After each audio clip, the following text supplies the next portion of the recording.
আল্লাহ বলছেন ওয়ামাই ইউআযযিম শাআইরাল্লাহ ফাইন্নাহা মিন তাকওয়াল কুলুব। যারা আল্লাহর নিদর্শনাবলীকে সম্মান করবে, তাজিম করবে, এর দ্বারা তাদের অন্তরের পবিত্রতা অর্জিত হবে। ফাইন্নাহা মিন তাকওয়াল কুলুব।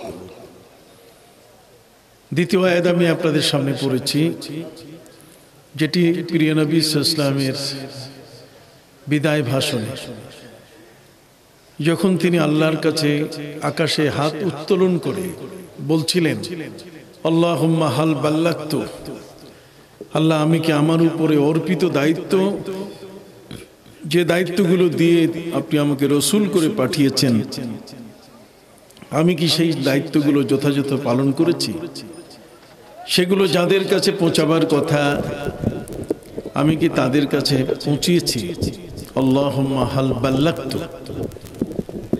আল্লাহ পাক রব্বুল আলামিন তার জবাবে আয়াত নাজিল করলেন, আল ইয়াউমা আকমালতু লাকুম দীনাকুম ওয়া আতমামতু আলাইকুম নি'মাতি ওয়া রাদিতু লাকুমুল ইসলাম দীনা। আজকের দিন ধর্মকে পরিপূর্ণ করা হলো, পূর্ণতা দান করা হলো, এবং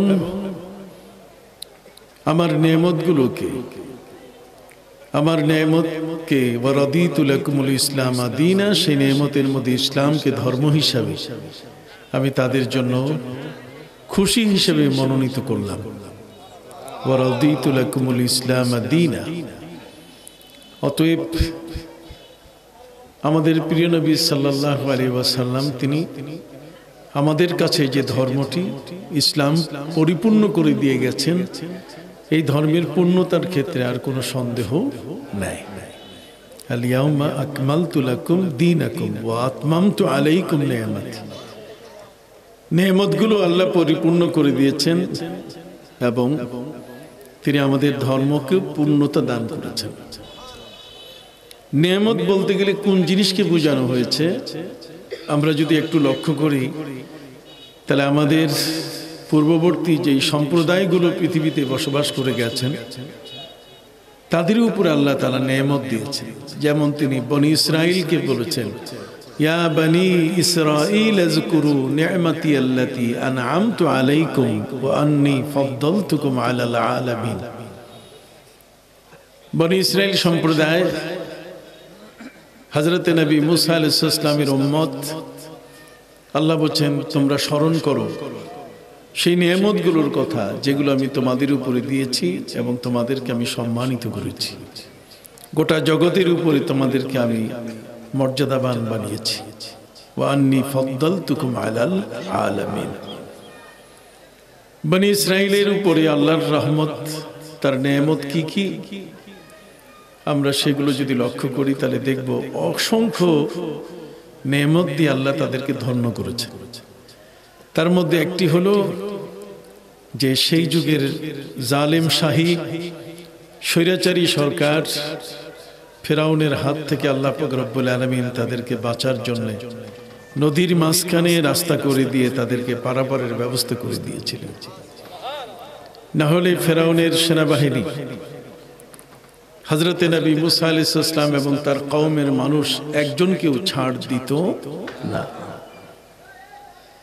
আপনারা সকলেই জানেন ইসলামের তাবলীগ, ইসলামের যে প্রচারণা, ইসলাম কার কাছে পৌঁছাতে হবে, পবিত্র কোরআন মজিদের দিক নির্দেশনা এসেছে। আল্লাহ পাক রব্বুল আলামিন তিনি নবীদেরকে দায়িত্ব দিয়েছেন ভয়ঙ্কর জায়গাগুলোতে ইসলাম পৌঁছাবার জন্য, কঠিন কঠিন জায়গাগুলোতে যেখানে জীবনের ঝুঁকি, মুহূর্তে যেখানে মানুষের কল্লা উড়ায় দেওয়া যায়, ঠিক এমন স্পটগুলোতে, এমন জায়গাগুলোতে আল্লাহ তাআলা নবীদেরকে ধর্ম প্রচারের দায়িত্ব দিয়েছেন। সস্তা জায়গায় না, খুব সস্তা জায়গায় না, বরং সর্বত কঠিন এবং জটিল যে জায়গাগুলো, যেখানে গেলে আর ফিরে আসা যাবে কিনা এটা সন্দেহ। আল্লাহ পাক রব্বুল আলামিন সেই জায়গাগুলোতে ইসলাম প্রচারের দায়িত্ব দিয়েছেন নবী এবং রাসূলদের।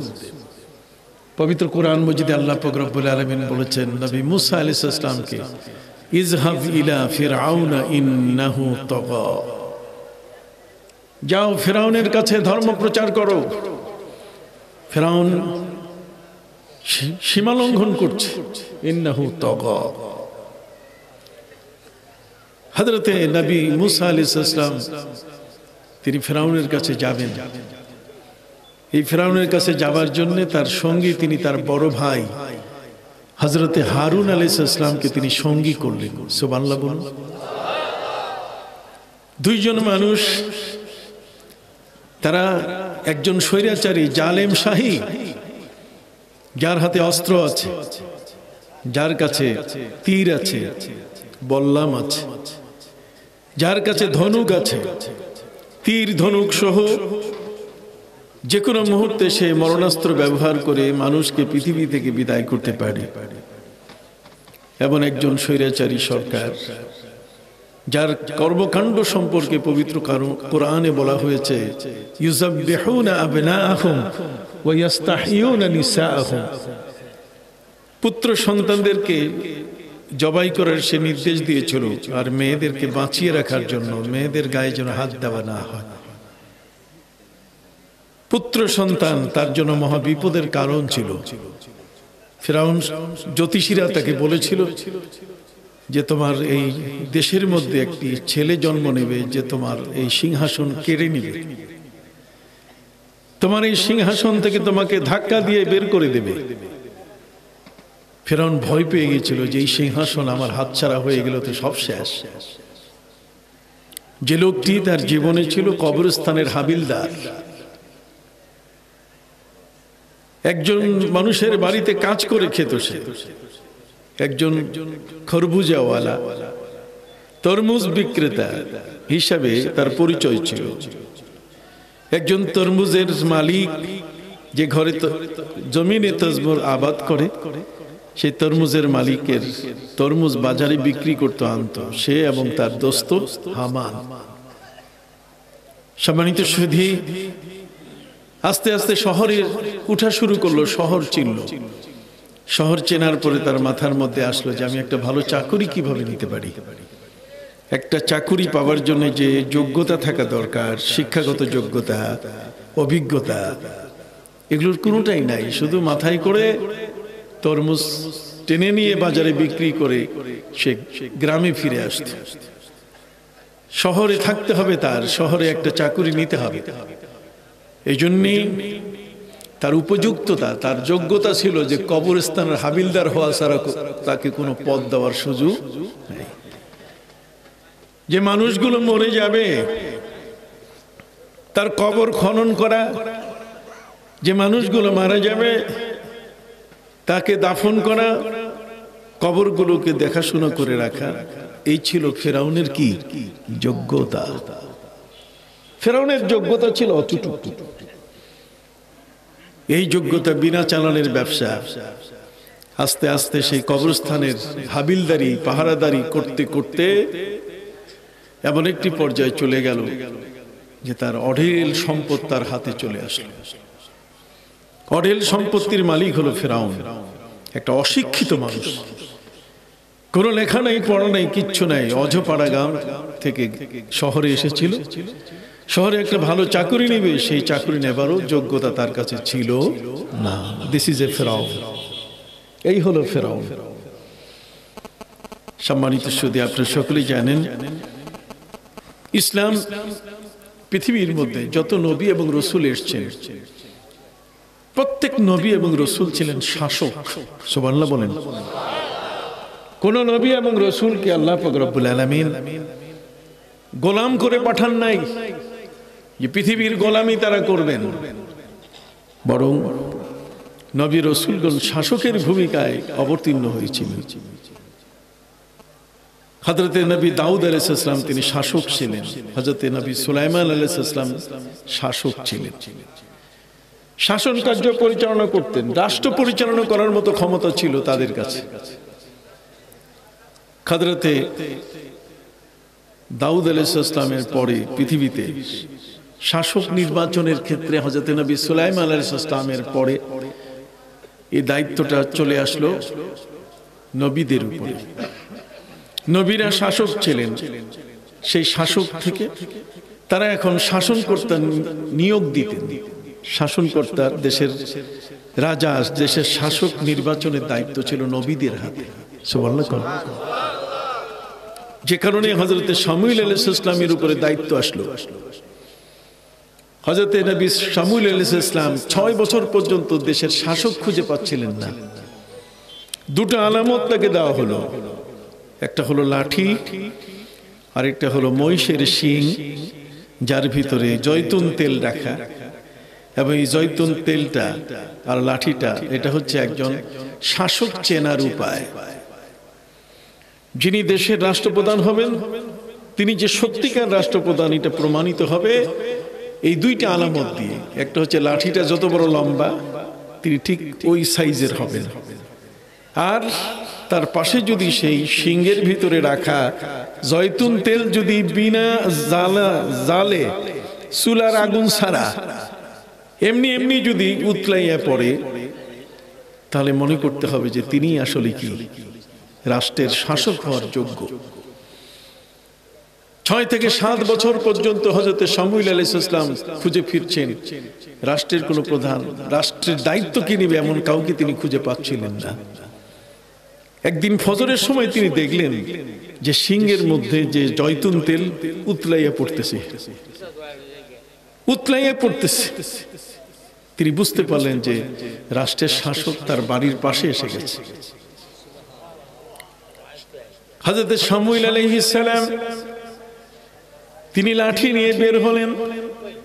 শুধুমাত্র শিংয়ের তেল উতলালেই তো হবে না, বরং লাঠিটা যত বড়, শাসক তত উঁচু হতে হবে। তার লম্বা, তার দৈর্ঘ্যতার, এই লাঠির দৈর্ঘ্যতার সমান হতে হবে।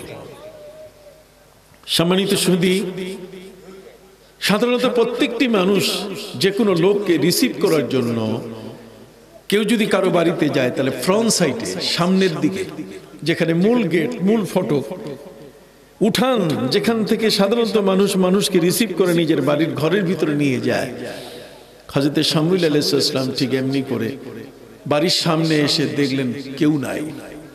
তিনি চিন্তিত হয়ে পড়লেন যে শিংয়ের মধ্যে তেল উতলাইয়া পড়তেছে টপ টপ করে, অথচ সামনে কোনো লোক নাই। তাহলে দেখি বাড়ির পিছনে আছে কিনা। তো বাড়ির পিছনে ফজরের সময়, ভোর 5টার সময় যদি বাড়ির পিছনে কোনো লোককে দেখা যায়, তাহলে নিশ্চয়ই তার উপরে মানুষের সন্দেহ থাকে। কতক্ষণ না ভালো মানুষ যারা, তারা বাড়ির পিছনে আসে না। বাড়ির পিছনে যখন কোনো লোককে রাতে অথবা এই সময়টাতে যদি দেখা যায়, তাহলে মনে করা হয় যে হয়তো কোনো খারাপ চিন্তা নিয়ে এসে পিছনে আসছে। হযরত শামুয়েল আলাইহিস সালাম তিনি দেখলেন যে ঘরের পিছনে শিংয়ের তেল উতলায় পড়ছে। তিনি নিশ্চিত হয়ে বুঝলেন ইনি হবেন দেশের রাষ্ট্রপ্রধান। অতএব তিনি লাঠি হাতে নিয়ে বলছেন, তুমি আসো। লাঠি দেখে পিছনে যিনি ছিলেন উনি দৌড় মারছে। বাড়ির পিছনে, কারো বাড়ির পিছনে থাকা এটা অন্যায়, এটা তিনিও বুঝেন যিনি পলাচ্ছেন। হযরত শামুয়েল আলাইহিস সালাম দেখলেন যে কিরে, রাষ্ট্রপ্রধান তো পালাই গেল।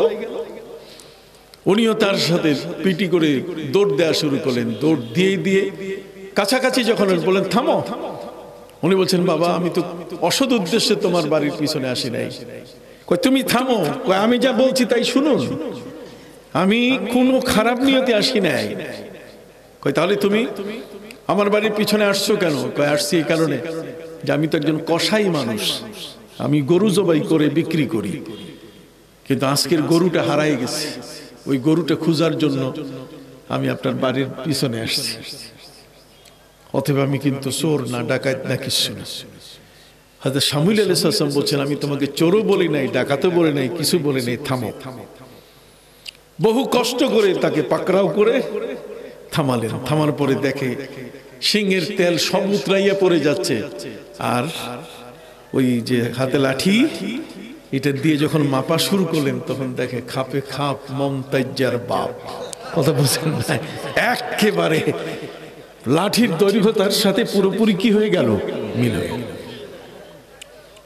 তিনি বলেন, তুমি আসো, তুমি এখন এই রাষ্ট্রের প্রধান।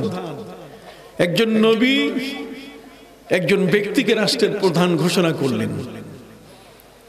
গোটা শহরের মানুষ, গোটা দেশের মানুষ হইচই শুরু করলো। গতকালকে যাকে আমরা গোশত বিক্রি করতে দেখছি কসাই, আর আজকে সে রাষ্ট্রপ্রধান, এটা মেনে নেওয়া যাবে না। স্লোগান শুরু হয়ে গেল পুরা তার বিরুদ্ধে। ঠিক ওই মুহূর্তে আল্লাহ পাক রব্বুল আলামিন তিনি আয়াত নাজিল করে বললেন যে খবরদার, আমি তাকে মনোনীত করেছি আমার নবীর মাধ্যমে। তার জন্য দুটো বৈশিষ্ট্য আছে, দুটো বৈশিষ্ট্যের কারণে তোমাদের রাষ্ট্রপ্রধান হওয়ার মতো যোগ্যতা রাখে। কসাই হওয়াটা বড় কথা নয়, গোশত কেটে তোমাদের কাছে তিনি বিক্রি করেছেন এটা বিষয় নয়। বিষয় হচ্ছে রাষ্ট্র পরিচালনার ক্ষমতা তার মধ্যে আছে কি না। আল্লাহ তাআলা বলে দিয়ে দিলেন দুটো জিনিস তার কাছে আছে, একটা হলো বাস্তাতান ফিল ইলমে ওয়াল জিসম, একটা হলো তার প্রচন্ড জ্ঞান, প্রচুর জ্ঞান আছে। একটা দেশ চালাবার যত বুদ্ধি জ্ঞান থাকা দরকার কারো কাছে ধার করতে হবে না, আমি তাকে দিয়ে দিয়েছি। এবং ওয়াল জিসম, তার শরীরটা এমন এইয়া বড় উঁচা, চেয়ারে বসলে বাপের বেটার মতো দেখায়। কথা বোঝেন নাই? একেবারে বসাই দিলে পিচ্চি হান্নানের মতো দেখায় না, একেবারে ছোট পিচ্চি তা কিন্তু নয়, বরং কি অত্যন্ত একজন মানানসই ব্যক্তি যিনি রাষ্ট্রের প্রধান হবেন, তার চেয়ারে বসলে দেখা যাবে যে আসলে মানানসই। কথা বুঝতে পারছেন? এই জন্য পরিমাপ হচ্ছে রাষ্ট্রের চেয়ারে বসতে গেলে দুটো জিনিস হতে হবে, একটা হলো পর্যাপ্ত জ্ঞান থাকতে হবে রাষ্ট্র পরিচালনার, আরেকটা হলো ফিল জিসম, তার শরীরটাও হতে হবে ঠিক ওই রকম। কথা বোঝেন নাই? দেখেন না চেয়ারম্যান সাহেব কিরকম চেয়ারে বসলে মানায় না, কথা কন না কেন? আবার আলেম মানুষ, আমি ওনার বক্তব্য শুনে অবাক হয়েছি, কিরে সারা বাংলাদেশ সারা পৃথিবীতে ওয়াজ করি, কোন চেয়ারম্যান আলেম হইয়া ওয়াজ করে এরকম তো দেখিলাম। আজকে উনি বক্তব্য দিলেন চেয়ারে বসে, কোরআনের কি সুন্দর তেলাওয়াত তিনি করলেন। কথা বলেন না? কালামে পাকের তেলাওয়াত আমি গাড়ি থেকে আমি শুনতে শুনতে আসতেছি। কথা বুঝতে পারছি? আমার পাশে যিনি ছিলেন তিনি বলছেন চেয়ারম্যান সাহেব কিন্তু এখন বক্তব্য দিচ্ছে। চেয়ারম্যান, আলহামদুলিল্লাহ বলেন। এই ধরনের মানুষগুলো যদি আজকের ক্ষমতার চেয়ারে চলে আসে, নবী করিম সাল্লাল্লাহু আলাইহি ওয়াসাল্লাম এটাই বলেছেন যে 20 জন মানুষের নেতৃত্ব দিতে গেলে যে লোকটা লিডারশিপ নেবে, যে লোকটা লিডার হবে, সেই লিডারের যোগ্যতা হলো অন্ততপক্ষে সূরা বাকারা তার মুখস্থ থাকতে হবে। সূরা বাকারা মুখস্থ না থাকলে নবী তাকে কখনো 20 জন ব্যক্তিরও দায়িত্ব দিতেন না। আর আমরা তো লক্ষ লক্ষ মানুষের দায়িত্ব নেই, দাঁড়াইয়া ব্রাশ ফায়ার করে। কথা বল না? দাঁড়াইয়া পেশাব করি, কোনো উজু নাই, গোসল নাই, নামাজ নাই, রোজা নাই, কিচ্ছু নাই, কান্ডারি হয়ে গেছে, দিশারি হয়ে গেছে। না, আমার নবী সাল্লাল্লাহু আলাইহি ওয়াসাল্লাম 20 জনের জন্য এমন নেতাকে তিনি এলাউ করেন নাই। 20 জন ব্যক্তির জন্য যোগ্যতার মাপকাঠি ছিল, যদি 20 জন ব্যক্তিকে কেউ পরিচালনা করতে চায়, তার লিডারশিপ যদি তার হাতে নবী দিতেন, তাহলে অন্তত পক্ষে রাতের প্রহরে যে সারিয়া, যে সেনাদল রাতের প্রহরে তিনি প্রেরণ করতেন, তাদের নেতৃত্ব তিনি দিতেন যার সূরা বাকারা মুখস্থ থাকত। আর যদি সেই সংখ্যাটা 40-এর বেশি হয়, রাহাত হচ্ছে 40-এর বেশি। 40-এর বেশি যদি কোনো সংখ্যা হয়, আর সেই সংখ্যার নেতৃত্ব যদি নবীজি কাউকে দিতেন, তাহলে সেই লিডার, সেই নেতা, সেই মুখপত্রের যোগ্যতা হতো গোটা কোরআন মুখস্থ থাকতে হতো। হাফেজে কোরআন ছাড়া তিনি দায়িত্ব দিতেন না। তাহলে দেশ পরিচালনা, জাতি পরিচালনা, সমাজ পরিচালনার ক্ষেত্রে কোরআনে হাফেজদের গুরুত্ব কোনো অংশে কম ছিল না। আমরা এগুলো তো এখন অফ করে রেখে দিয়েছি। কোরআন পড়া মানুষদেরকে বলি মৌলভী সাহেব কেমনে দেশ চালাবে, মৌলভী সাহেব পৃথিবী চালাবেন কেমনে। অথচ আমি আপনাদের কাছে অন দ্য রেকর্ড আমি বলতে চাই যে জগতের মধ্যে যত নবী ছিলেন প্রত্যেকেই দেশ চালাবার যোগ্যতা তাদের কাছে ছিল। ইভেন আমার নবী খাতামুল আম্বিয়া ওয়াল মুরসালিন, তিনি পর্যন্ত দেশ পরিচালনা করেছেন। কথা বলি, তিনি মদিনার কল্যাণ রাষ্ট্র প্রতিষ্ঠা করেছেন, এবং এই মদিনার কল্যাণ রাষ্ট্রের যে নীতিমালা, সেই নীতিমালা আজকে পালিত হচ্ছে। এই গত 20 তারিখেই জো বাইডেন আমেরিকায় এই যে শপথ নিলেন বাইবেলের উপরে হাত রেখে, এই যে এইভাবে যে তিনি শপথ নিলেন, বাম হাতটা বাইবেলের উপরে আর ডান হাত কি উপরে। আমেরিকায় আপনি যান, আমেরিকার যে ডলারগুলো আছে, আমেরিকার ডলার 1 টাকা, 5 টাকা, 10 টাকা, 20 টাকা, আর আছে 100 টাকা। এরপরে ওদের 500 টাকাও নাই, 200 টাকাও নেই, ওদের 50 টাকা নাই। অর্থাৎ $1, $1, $5, $10, $20 বা $20, ওরা 20 বলে না, ওরা বলে 20, 21, 22, 23, 24, 25, এগুলো তারা এইভাবে গণনা করে। তো সম্মানিত $10, $5, $10, $20 আর কত, $100। যে কোনো ডলার আপনি এটাকে সিট করবেন, এটাকে উল্টাবেন, উল্টায় আপনি দেখতে পাবেন। দেখেন আমরা যাদেরকে বেদিন বলি তাদের ডলারের অবস্থা কি? তাদের ডলারটাতে লেখা আছে in god we trust, in god we trust. তার মানে আমরা গডে বিশ্বাসী। আমরা কিসে বিশ্বাসী? গড। যদিও আল্লাহ শব্দ তারা ব্যবহার করে নাই, ব্যবহার করছেন কি গড। গডের ফেমিনিন জেন্ডার আছে, গডেস, ঈশ্বর ঈশ্বরী, ভগবান ভগবতী, কি বলেন ঠিক কিনা? যেটাই তারা ব্যবহার করুক না কেন, কিন্তু ইন গড উই ট্রাস্ট, আমরা গডের উপরে আস্থা রাখি, গডের উপরে বিশ্বাস রাখি। তাহলে এই গডের উপরে বিশ্বাস রাখা মানুষগুলো আজকে একটি দেশের দায়িত্ব গ্রহণ করতে গিয়ে বাইবেলের উপরে হাত রেখে গোটা জাতির কাছে শপথ বাক্য পাঠ করছেন। আমরা কি কখনো ভেবেছি যে জো বাইডেন, তার আগে ডোনাল্ড ট্রাম্প, তার আগে বারাক হোসেন ওবামা, কি বলেন, তার আগে বিল ক্লিন্টন, এর আগে ওয়াশিংটন সহ, জর্জ ওয়াশিংটন সহ, জন অফ কেনেডি, জর্জ ওয়াশিংটন, ঠিক এমনি করে আমরা নগদ অতীতের কথা যাদের নামে বলছি, তারা যে শপথগুলো নিচ্ছেন, এই শপথগুলোর অস্তিত্ব কোথায়? তাদের বাইবেলে হাত রেখে তারা যে শপথ নিচ্ছেন, এটা কে শেখালো তাদেরকে? এই বুদ্ধি কে দিল?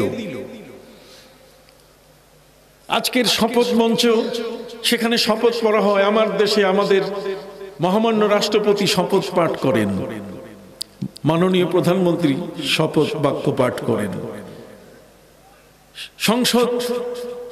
সংসদের সে সমস্ত মহান যারা এমপি, মেম্বার অফ পার্লামেন্ট, যারা সাংসদ, তারাও কি নেন? শপথ নেন। আজকের এই পৃথিবীতে যারা এই শপথ গ্রহণ করছেন, তাদের ইতিহাস কোথায়? কোত্থেকে ইতিহাস আসলো? আপনি যদি এই সবগুলো তালাশ করেন, পৃথিবীতে যে কোনো পয়েন্ট দেখবেন সবগুলোর উত্তর কোরআনে আছে। সবগুলোর উত্তর আছে কোথায়? আমি একটু দেখিয়ে দিই আপনাদের, সহজ হবে, আমার ধর্মের প্রতি আস্থা বেড়ে যাবে। ইসলাম ধর্ম জালিয়াউমা আকমালতু লাকুম দীনাকুম ওয়া আতমামতু আলাইকুম নি'মাতি ওয়া রাদিতু লাকুমুল ইসলামা দীনা। আমার ধর্ম যে কমপ্লিট কোড অফ লাইফ, আমার ধর্মের যে কোনো ত্রুটি নাই, এটি যে পরিপূর্ণ একটি ধর্ম। আর এই ধর্ম আজকে লিখিত অলিখিত ভাবে সারা পৃথিবীর মানুষ সেটাকে ব্যবহার করছে। কথা কথা আমি পিছে পড়ে আছি। আমি যে মুসলিম হিসাবে আমার সবার আগে যাওয়া দরকার ছিল, যে কারণে আল্লামা ইকবাল বলেছেন, ওয়াদা মে তুম হো নাসারা তু তামাদ্দুন মে হুনো, वदा में तुम हो नसारा तू तमद्दुन में खुनूत, ये मुसलमान है जिन्हें देख कर शर्माए यहूद। यूं तो तुम सैयद भी हो, मिर्जा भी हो, अफगान भी हो, तुम सभी कुछ हो, फिर बताओ कि तुम मुसलमान भी हो। তোমার আচার আচরণে আজকে ইসলাম নাই, তুমি আজকে ইহুদি কালচার, তুমি আজকে ওই খ্রিস্টানি কালচারে পড়ে আছো। তুমি আজকে 31st নাইট তুমি পালন করো, কথা কর না। তুমি আজকে 31st নাইট বেলেল্লাপনা ইংরেজি বর্ষটাকে বরণ করার হিরিক তোমার মধ্যে, অথচ মুসলিম বর্ষ হিজরি বর্ষ মাহে মুহররম এমন একটি পবিত্র মাস বরণ করার মতো তোমার মধ্যে সেই হিরিক দেখা যায় না। তোমার মধ্যে আজকে সেটি নেই। কোথায় তুমি হারিয়ে যাচ্ছ, কোথায় তুমি তলিয়ে যাচ্ছ? তুমি পলিমাটিতে ঢাকা পড়ে যাচ্ছ, অপসংস্কৃতির সয়লাব পলিমাটিতে আজকে তুমি হারিয়ে যাচ্ছ ইসলাম থেকে। কথা বলে ইসলামের সেই ঐতিহ্য, ইসলামের সেই আদর্শ, ইসলামের সেই ট্র্যাডিশন, ইসলামের সেই তাহজিব তামাদ্দুন, ইসলামের সেই কালচার, ইসলামের সেই সংস্কৃতিটা আজকে তোমার কাছে নাই। কথা বুঝতে পারছি? বৈশাখী মেলায় বৈশাখ বরণ করো তুমি, এসো হে কাল বৈশাখী, এসো হে কাল বৈশাখী তুমি বরণ করছো। হ্যাঁ, এটি দেশের একটি স্বতন্ত্র সংস্কৃতি, কিন্তু সেই সংস্কৃতি এটি আমাদের ইসলাম কতটুকু সমর্থন করে? এটি হিন্দু আনি একটা সংস্কৃতি। কথা কর না, আমি তো হিন্দু নই, অতএব আমার ইসলাম আমাকে কতটুকু পালন করতে বলেছে সেই সীমারেখা আমি কি সেটাকে কখনো লক্ষ্য করেছি? কোনটা হালাল কোনটা হারাম? হালাল আর হারামের সীমানা বিশাল বড় ডিভাইডার, বিশাল বড় পার্টিশন, বিশাল বড় ওয়াল, যা কখনো কোন মুসলমানকে হারাম স্পর্শ করতে পারে না। আর সেই হারামের ভেতরে আমি ভাসতেছি ভেলার মতো। কি বলেন, ঠিক কিনা? সম্মানিত সুধী ভাইরা আমার, যে কারণে আজকের বৈশাখী, আমি বৈশাখকে বরণ করি, কিন্তু ইসলাম সেখানে কতটুকু আছে তা কখনো ভাবি না। হিজরিটাকে যদি আমি বরণ করতাম, অথচ আপনি জানেন পবিত্র কোরআন মাজিদে আল্লাহ বলছেন, ইন্না ইদ্দাতাশ শুহুরি ইনদাল্লাহি ইসনা আশারা শাহরান ফি কিতাবিল্লাহ ইয়াওমা খালাকাস সামাওয়াতি ওয়াল আরদ মিনহা আরবাআতুন হুরুম। আল্লাহ বলেন, পৃথিবীর মানুষ শুনে নাও, আমি তোমাদেরকে 12 মাসে বছর দিয়েছি। কত জোরে বলেন? প্রশ্ন, আমেরিকা কি 13 মাসে বছর গণে? আপনাদের এই এলাকার মানুষ এখন যার ঘরে খেয়ে আসলাম, তিনি এখন অস্ট্রেলিয়া। কি বলে? আমি অস্ট্রেলিয়া যাই, অস্ট্রেলিয়ার সিট দিতে যাই, ক্যানবেরায় যাই, পার্থে যাই। কথা বলেন। সম্মানিত সুধী, আপনি অস্ট্রেলিয়া যান, সেখানেও 12 মাসে বছর। আমি আমেরিকা যাই, নিউ ইয়র্ক বলেন, বোস্টন বলেন, এরপরে মিশিগান বলেন, ক্যালিফোর্নিয়া বলেন, বাফলো বলেন, নিউ জার্সি বলেন, পেনসিলভেনিয়া, সবখানে যাই, সেখানেও তো 12 মাসে কি বছর। আমি ইউরোপ, ইংল্যান্ড যাই, ইংল্যান্ডের মধ্যে ইংল্যান্ড বলেন, পোস্টমাউথ বলেন, ব্রাডফোর্ড বলেন, এরপরে টিপটন বলেন, লোটন বলেন, অক্সফোর্ড বলেন, কামব্রিজ বলেন, ম্যানচেস্টার বলেন, সব জায়গায় যাই, সেখানেও তো 12 মাসে কি বছর। আপনি সুবহানাল্লাহ কইবেন না?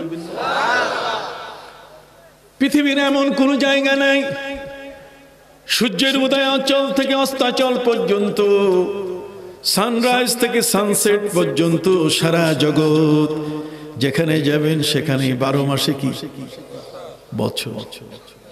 পৃথিবীর কোথাও নাই যেখানে 3 দিনে সপ্তাহ হয়, পৃথিবীর কোথাও নাই যেখানে 8 দিনে সপ্তাহ হয়, সবখানে সপ্তাহ হচ্ছে কি 7 দিনে।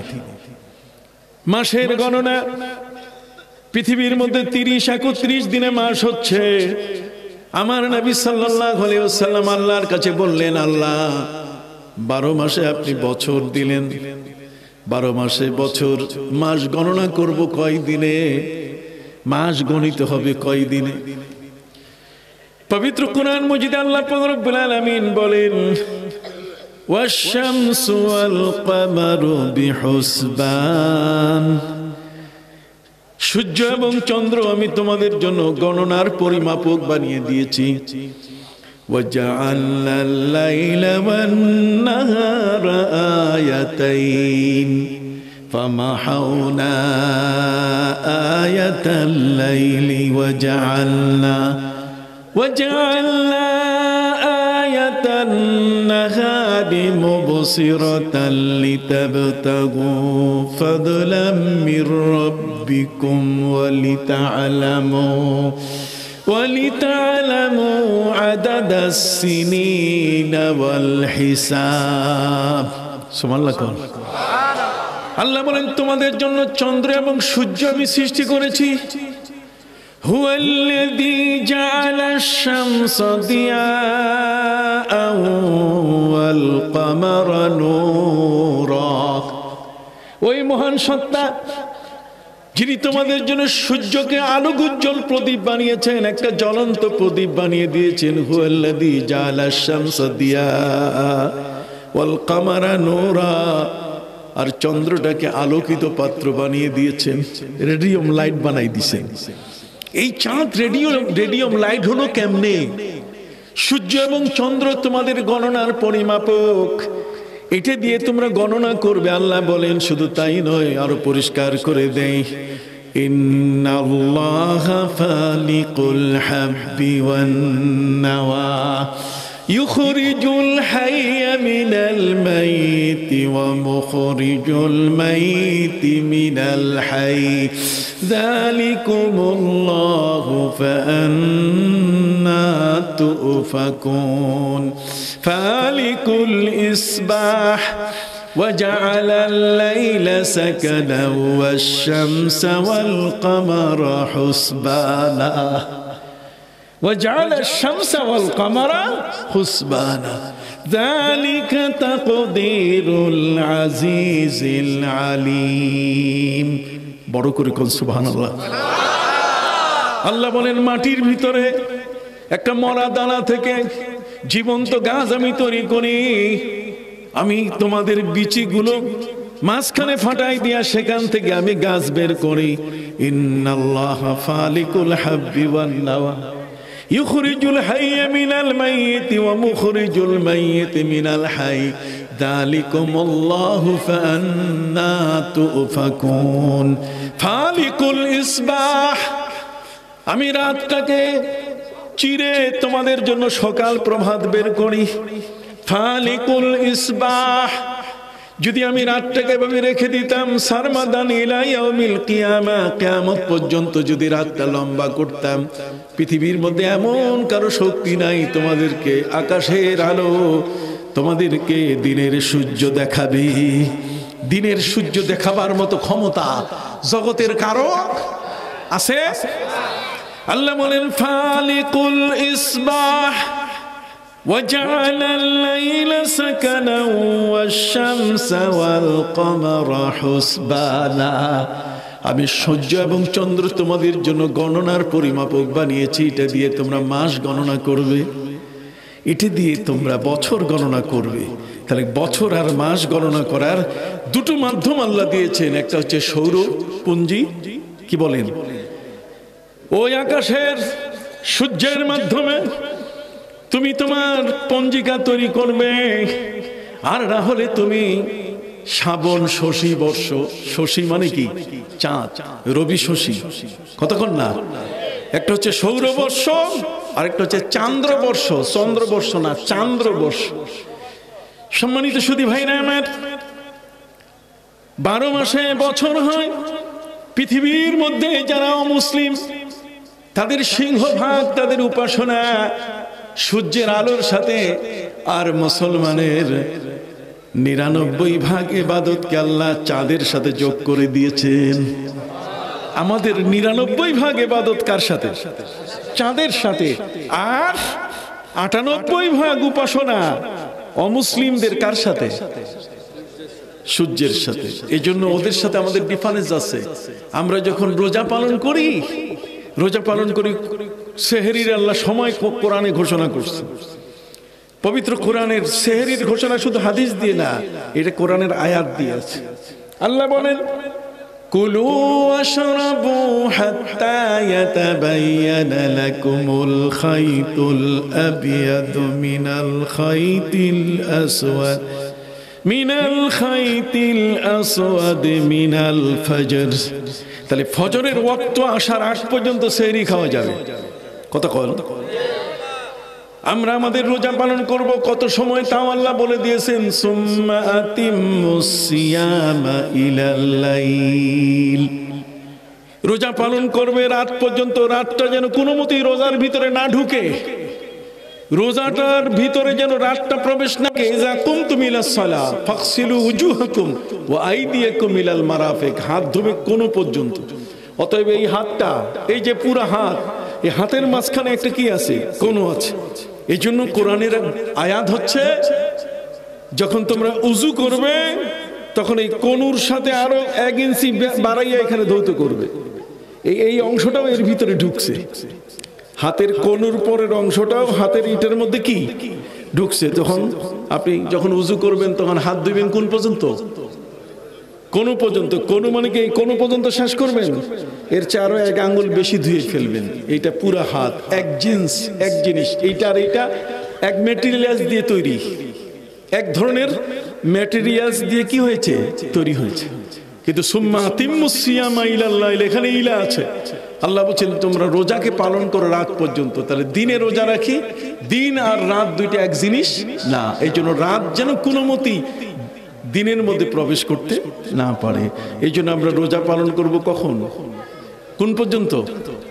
যখনই সূর্য কি ডুববে। সূর্য ডুবার সাথে সাথে ইফতার করব। নবীজি বলছেন, ওয়ামিন আখলাকিল উম্মাহ, আমার উম্মতের বৈশিষ্ট্য, আমার উম্মতকে চেনার উপায় হলো তাজিলুল ফুতুর ওয়া তাখিরুস সুহুর ওয়া ওয়াজুল ইয়াদিল ইয়ামনা তাতা সুররা। আমার নবী সাল্লাল্লাহু আলাইহি ওয়াসাল্লাম বলেছেন, আমার উম্মত চেনার উপায় হলো তাজিলুল ফুতুর, সূর্য ডুবার সাথে সাথে জলদি জলদি ইফতার করবে, ওয়া তাখিরুস সুহুর, আর সেহরি খাবে বিলম্বে। সুবহানাল্লাহ কইবেন না? সব তো নবী শিখাই দিয়েছেন, আমাদের ধর্ম তো নবী আমাদেরকে দেখাই দিয়েছে। তাজিলুল ফুতুর ওয়া তাখিরুস সুহুর ওয়া ওয়াজুল ইয়াদিল ইয়ুমনা আলাল ইউসরা তাহতা সুররা। আমার নবী বলেন, আমার উম্মত চিনার, আমার উম্মতকে তোমরা চিনবে 3টা জিনিস দিয়া। একটা হলো তারা ইফতার করবে জলদি জলদি, আর সেহরি খাবে কি বিলম্বে। একেবারে অল্প একটু বাকি আছে, ফজরের আজান হবে তার আগে ছেড়ে দিবে, বিলম্বে। তাখিরুস সুহুর, আর নামাজে দাঁড়াবে, হাত বাঁধবে নাভির নিচে, বাম হাতের উপরে ডান হাত রেখে। এটি হলো সুন্নাহ। নবীজি বলছেন, আমার উম্মত চেনার উপায়, আমার উম্মত চিনবে বুকের উপর হাত বাঁধা না, উম্মত চিনবে কি দিয়া? নাভির নিচে কি হাত বাঁধা। কাজে হাত কি বুকে বাঁধবেন? আপনার পুরুষ যারা আছেন বুকে হাত বাঁধবেন, নারীরা মা বোনরা বাঁধবেন, এটা আমরা না।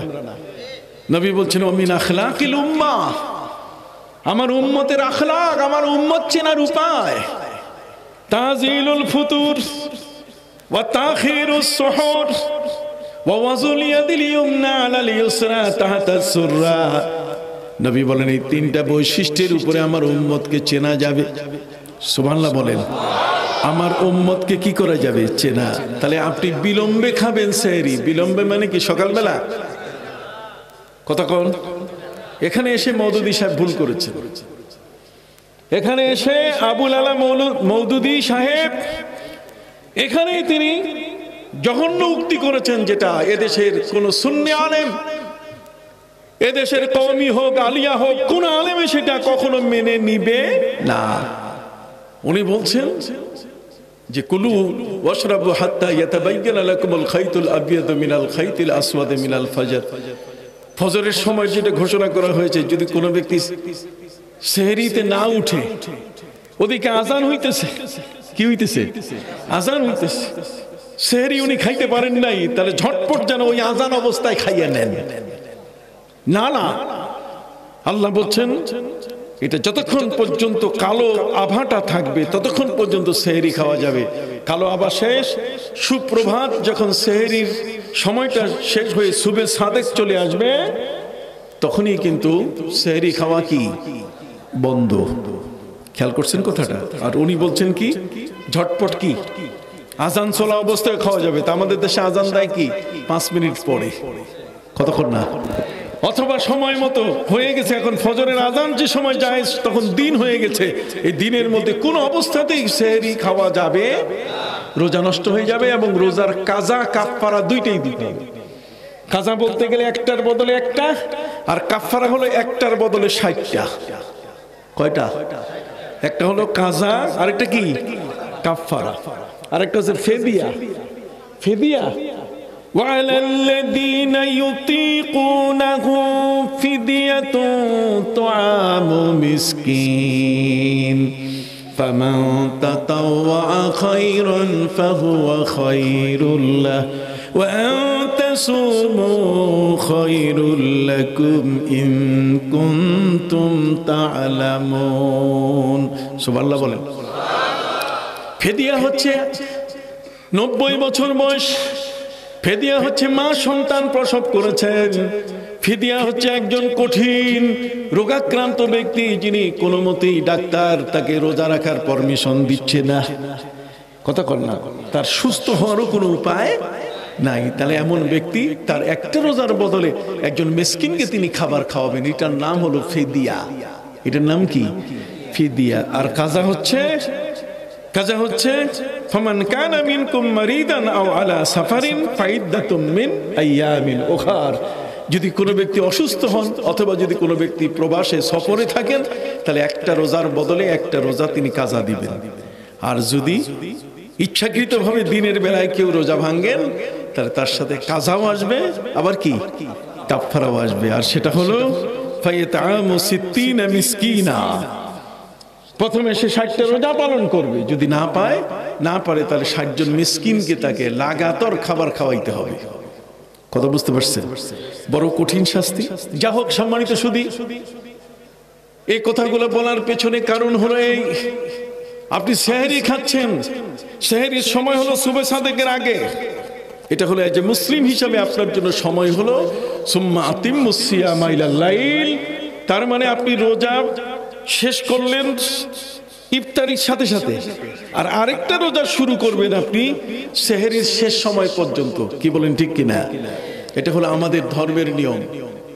আর হিন্দু ধর্মের মধ্যে তারা উপবাস করে, আর সেই উপবাসের জন্য তারা যে খাবারটা খায় সেটা হচ্ছে রাত 12টার আগে। 12টার আগে যদি খায় তাহলে ঠিক আছে, 12টার পরে খাইলে তাদের উপবাস শুদ্ধ হবে না। আর খ্রিস্টান ধর্মের মধ্যে উপবাস হচ্ছে রাত্র 10টা থেকে তাদের খাওয়া বন্ধ করতে হবে, কথা বল না, রাত্র 10টা থেকে। এবং তাদের উপবাস হচ্ছে 40 দিন। কয়দিন? আর আমরা হলাম কয়দিন? 30 দিন। এখন 30 দিনের হিসাব, এটা কি ইংরেজি ক্যালেন্ডার হবে না আরবি ক্যালেন্ডার? এ দেখেন আপনি আরবিতে চলে আসছেন। তাহলে আরবিতে যখন চলে আসছেন আলহামদুলিল্লাহ, দেখছেন এক শব্দে বলে দিয়ে দিল কি আরবি। তাহলে আরবিতে হলে আরবিটা জানা দরকার আছে না? আরবিতে হলে কোরআনটা জানা দরকার আছে না? জোরে কর না। এই জন্যই আমার নবী বলছেন তালাবুল ইলমে ফরিদাতুন আলা কুল্লি মুসলিমিন। প্রত্যেক মুসলমান নরনারীর উপরে এই কোরআন পড়া কি ফরজ, এই দ্বীনি ইলম শিক্ষা করা কি ফরজ। না হলে তো আপনি ইংরেজি ক্যালেন্ডারে আপনি রোজা শুরু করবেন। ইংরেজি ক্যালেন্ডারে রোজা শুরু করার নিয়ম নাই। যাকাত আদায় করার নিয়ম ইংরেজি ক্যালেন্ডারে নাই।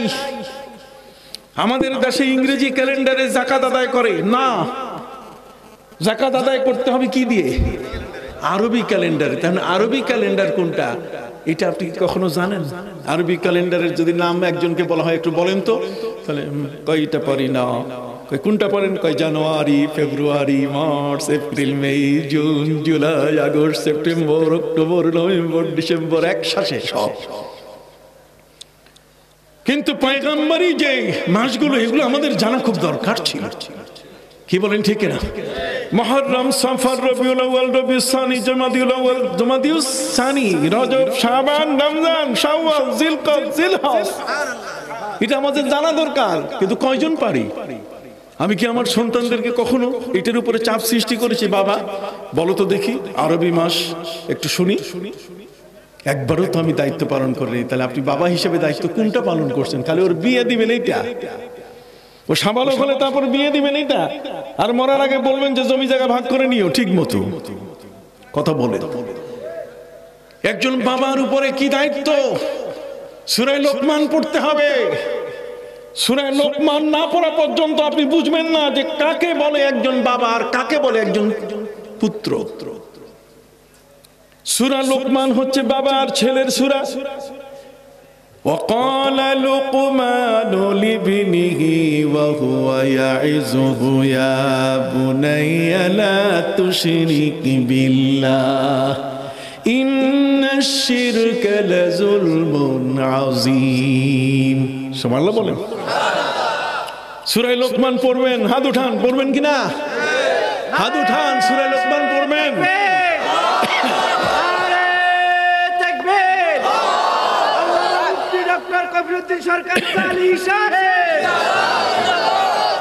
সম্মানিত সুধী,